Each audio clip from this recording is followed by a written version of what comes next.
Di sebuah desa terpencil yang jauh dari hiruk-pikuk perkotaan, ada anak-anak yang tetap menyalakan harapan meski jauh dari keterbatasan. Mereka belajar di sebuah sekolah yang berdiri bukan dari kebijakan, melainkan dari cinta seorang guru yang tak kenal lelah. Sekolah ini, SMA Terbuka Tebing Tinggi Timur, adalah bukti bahwa pendidikan bukan tentang gedung megah, melainkan tentang hati yang rela berkorban. Namun sayangnya, sekolah ini hingga hari ini masih berjuang sendiri dan menunggu uluran tangan negeri.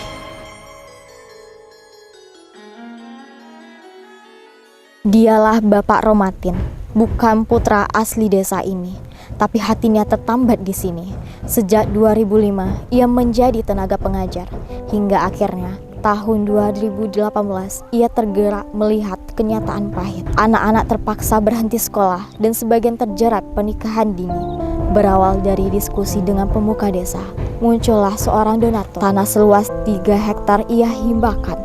9 guru digaji, fasilitas disiapkan, semua demi satu, agar anak-anak di Kepau Baru tetap bersekolah.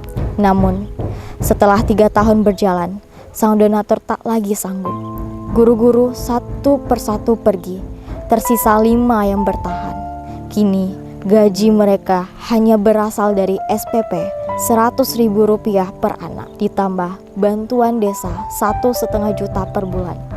Meski hanya ada 47 siswa, meski tak semua bisa hadir setiap hari, sekolah ini tetap hidup.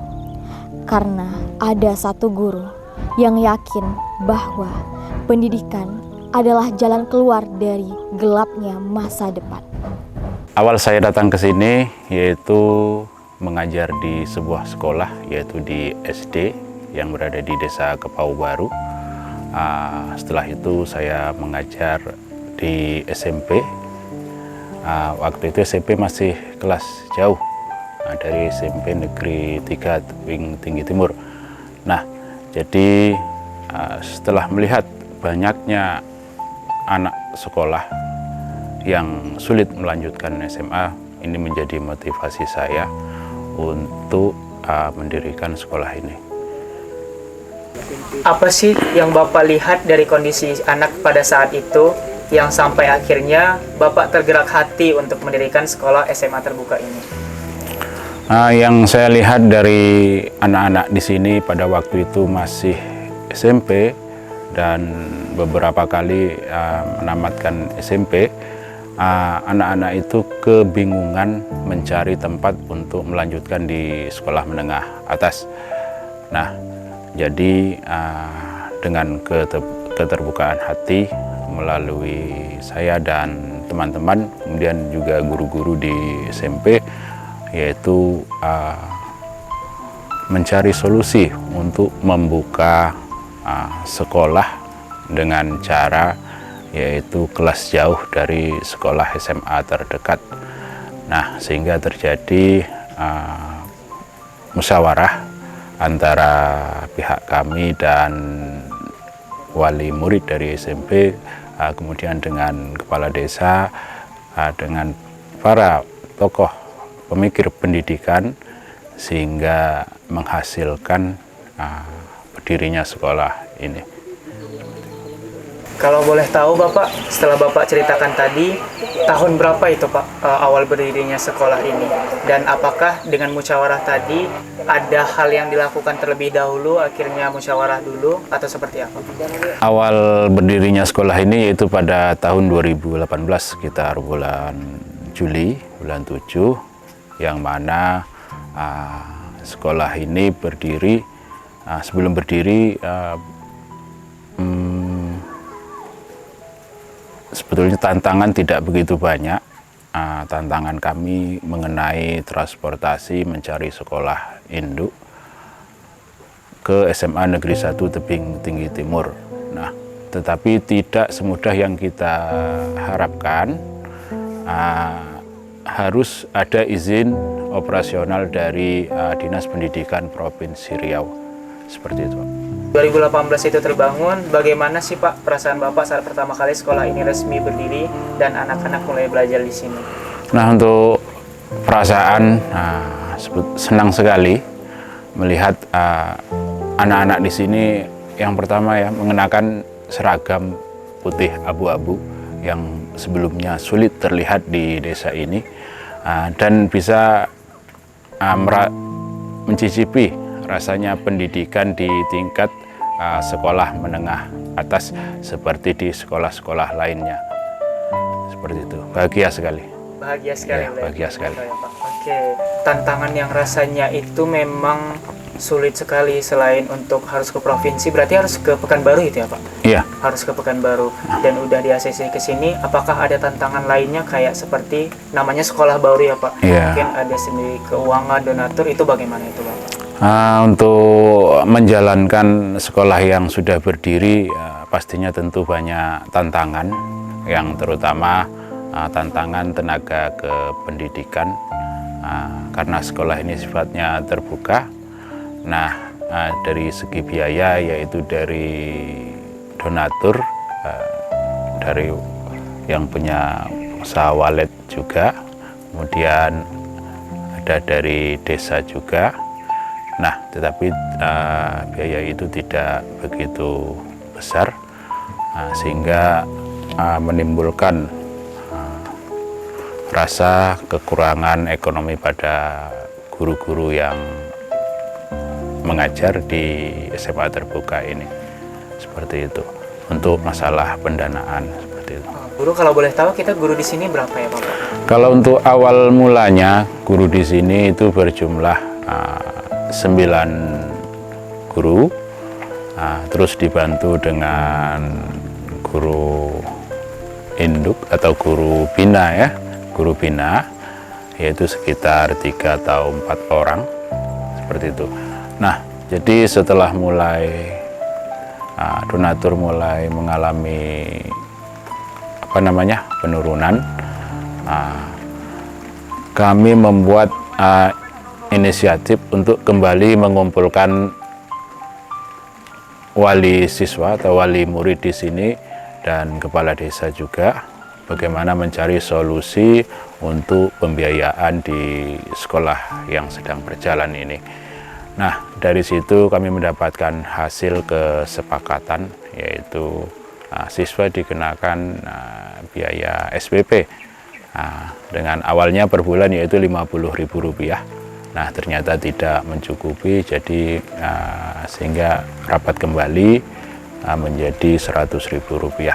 Dan pada saat ini pendanaan kami dari wali murid, kemudian ada sedikit donatur, kemudian ada dari sekolah induk juga, walaupun tidak banyak, tetapi ada, seperti itu. Dari tantangan pendanaan yang dikenakan kepada wali siswa 100.000 per siswa. Nah, alhamdulillah di sini tidak ada masalah, tidak ada kendala. Wali murid pun mendukung, mungkin dia melihat kondisi sekolah ini sehingga mereka mendukung dengan baik agar anak-anaknya bisa sekolah di tempat ini. Nah, hal ini dikarenakan jika sekolah di luar sekolah ini mungkin orang tua berpikir membutuhkan biaya yang lebih besar, dari segi kos, mungkin dari segi transportasi, seperti itu. Berarti dari orang tua di sini juga semangat untuk mendukung anaknya untuk pendidikan, iya.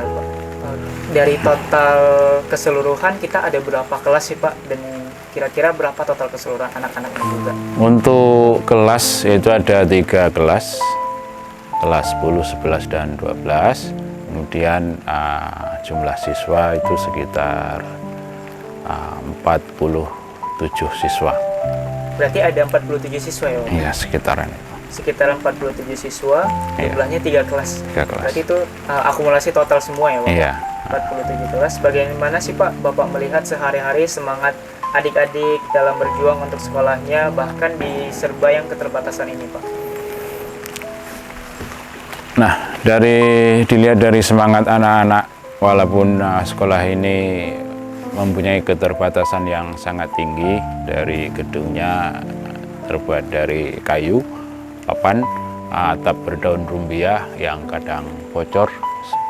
Nah, semangat anak-anak ini tidak pernah luntur, tetapi tidak semua. Sebagian anak-anak ya juga ada yang merasa bosan, itu dikarenakan mungkin sudah mengenal pekerja berat, sehingga mereka kadang ada yang memilih bekerja, kadang sekolah, kadang bekerja, seperti itu. Terus terang saja ini karena daerah suku Akit memang rata-rata seperti ini.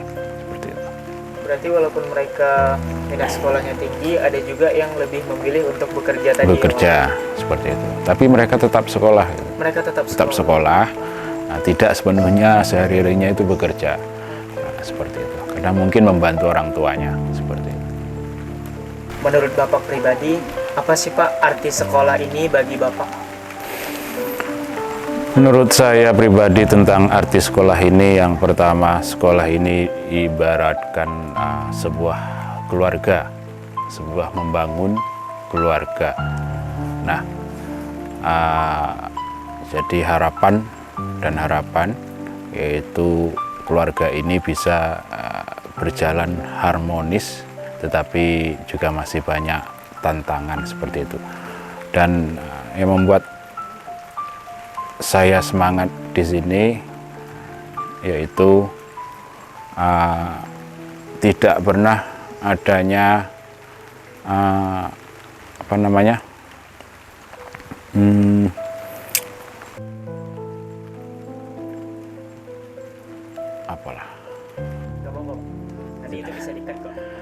jadi tidak pernah adanya komplain dari wali siswa, dari siswa.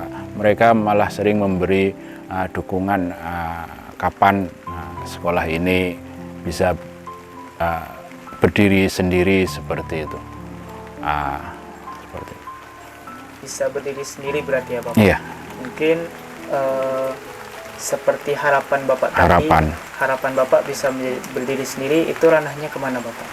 Untuk maksud saya yang saya sampaikan, bagaimana sekolah ini bisa dinegrikan seperti sekolah-sekolah yang lain, seperti itu.